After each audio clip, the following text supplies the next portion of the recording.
कभी कभी ऐसा लगता है ना कि जिंदगी की सबसे बड़ी लड़ाई किसी और से नहीं बल्कि अपने ही मन के अंदर चल रही है। अगर इसका जवाब हाँ है तो ये सिर्फ आपकी कहानी नहीं है। आज हम इसी पहेली को सुलझाएंगे, समझेंगे कि आखिर हमारा मन इतना बेचैन क्यों रहता है और इसे काबू में करने के 5 जबरदस्त तरीकों पर बात करेंगे। सुबह उठने का आलस, कोई नई चीज सीखने को टालते रहना और फिर दिन के आखिर में एक चुभन वाला पछतावा। ये कहानी जानी पहचानी लगते है ना? इसकी वजह ये है कि हम सब कहीं ना कहीं अपने ही मन के खिलाफ एक खामोश जंग लड़ रहे होते हैं। एक्सपर्ट्स इसे अक्सर मंकी माइंड या बंदर मन कहते हैं और ये नाम बिल्कुल सटीक बैठता है। एक ऐसा मन जो एक पल भी नहीं टिकता, एक डाली से दूसरी डाली पर कूदता रहता है, कभी अतीत के अफसोस पर तो कभी भविष्य की चिंता पर। मतलब शरीर तो हमारा यही है, लेकिन मन वो यहाँ को छोड़कर हर जगह भटक रहा होता है। और ये बात बहुत गहरी है। जैसा गौतम बुद्ध ने कहा था, मन ही सब कुछ है, तुम जो सोचते हो वही बन जाते हो। अगर मन के अंदर की कहानी लगातार यही चल रही है कि मैं कमजोर हूं या मैं ये नहीं कर सकता, तो धीरे धीरे हमारा मन हमें इसी पर यकीन दिला देता है। वो हमारी कल्पना को हमारी हकीकत बना देता है। अब इससे भी एक कदम आगे चलते हैं। आज की साइकोलॉजी हमें एक चौंकाने वाली बात बताती है। हमारे रोज के लगभग 95% फैसले हमारा अवचेतन मन यानी सबकॉन्शियस माइंड लेता है। जरा सोचिए इस बात को। हमारी जिंदगी की दिशा हमारे दिमाग का वो हिस्सा तय कर रहा है जिसके बारे में हमें होश तक नहीं। इसीलिए मन को साधना कोई शौक नहीं बल्कि एक जरूरत है। तो सवाल ये है कि शुरुआत कहाँ से की जाए? पहला और सबसे बुनियादी कदम है पॉजिटिव सेल्फ टॉक, यानी खुद से सकारात्मक बातें करना। जरा सोचिए, हम दिन भर में सबसे ज्यादा किससे बात करते हैं? अपने परिवार से नहीं, दोस्तों से भी नहीं। हम सबसे ज्यादा बात खुद से करते हैं। बस उस अंदरूनी बातचीत को बदलना ही सब कुछ बदल सकता है। भाषा में ये तो छोटे छोटे बदलाव होते हैं ना, इनका असर बहुत बड़ा होता है। जब हम खुद से कोई नेगेटिव बात कहते हैं तो हमारा अवचेतन मन सवाल नहीं करता, वो उसे सच मानकर बैठ जाता है। लेकिन जब हम जानबूझकर मुझसे नहीं होगा को बदलकर ये कहते हैं कि ये सीखने का एक मौका है, तो हम सिर्फ अच्छा महसूस नहीं कर रहे होते, हम असल में अपने दिमाग के अंदर नए रास्ते बना रहे होते हैं। तो इसे रोज की आदत कैसे बनाया जाए? बहुत सिंपल है। अपनी सुबह एक छोटे से संकल्प से शुरू करें। मैं आज कल से बेहतर हूं। जब कोई मुश्किल काम सामने आए तो उसे एक चुनौती की तरह देखिए जो आपको और मजबूत बनाएगी। और हाँ, अगर कोई गलती हो जाए तो खुद को कोसने के बजाय उसे एक सबक की तरह देखिए, न कि एक फेलियर के टैग की तरह।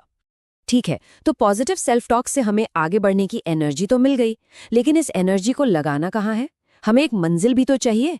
और यहीं पर आता है हमारा दूसरा तरीका, गोल सेटिंग, यानी लक्ष्य तय करना। देखिए, एक भटकता हुआ मन असल में एक दिशाहीन मन होता है। जब उसे पता ही नहीं कि जाना कहाँ है तो वो बस गोल गोल घूमता रहता है। इसके पीछे का साइंस बड़ा कमाल का है। हमारे दिमाग में ना एक तरह का गूगल सर्च इंजन होता है जिसे रेटिकुलर एक्टिवेटिंग सिस्टम या RAS कहते हैं। ये एक फिल्टर की तरह काम करता है। जैसे ही आप एक साफ लक्ष्य तय करते हैं, मान लीजिए मुझे एक लाल रंग की कार खरीदनी है, तो आपका RAS आपको सड़क पर चलती हर लाल कार दिखाने लगता है। ये कोई जादू नहीं है, यह आपका दिमाग है जो आपके लक्ष्य के साथ सिंक हो रहा है।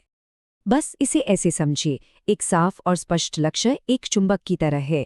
जो मन अब तक लोहे के बुरादे की तरह चारों तरफ बिखरा हुआ था, वो धीरे धीरे उस एक लक्ष्य की ओर खींचने लगता है और सारा भटकाव अपने आप कम होने लगता है। लेकिन एक बहुत बड़ा लक्ष्य देखकर मन घबरा सकता है। तो इसका सीक्रेट क्या है? इसे छोटे छोटे टुकड़ों में तोड़ना।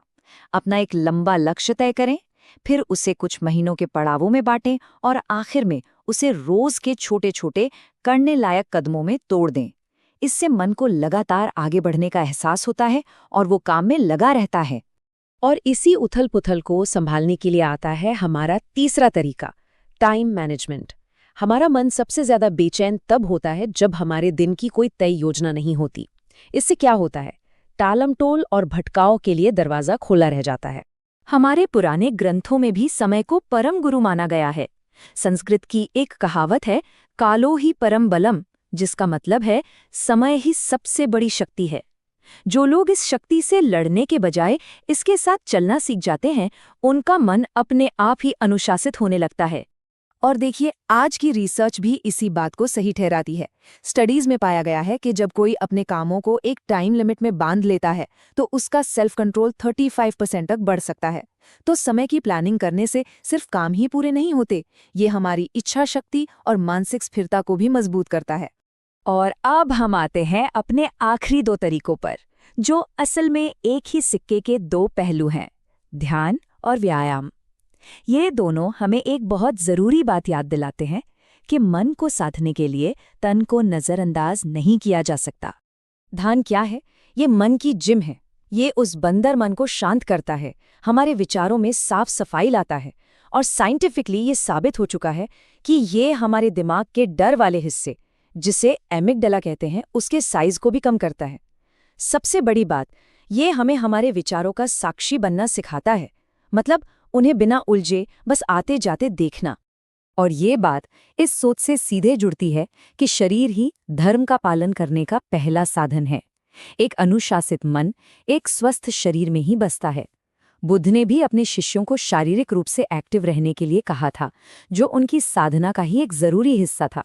इसके पीछे ना एक सीधी सादी बायोकेमिस्ट्री है।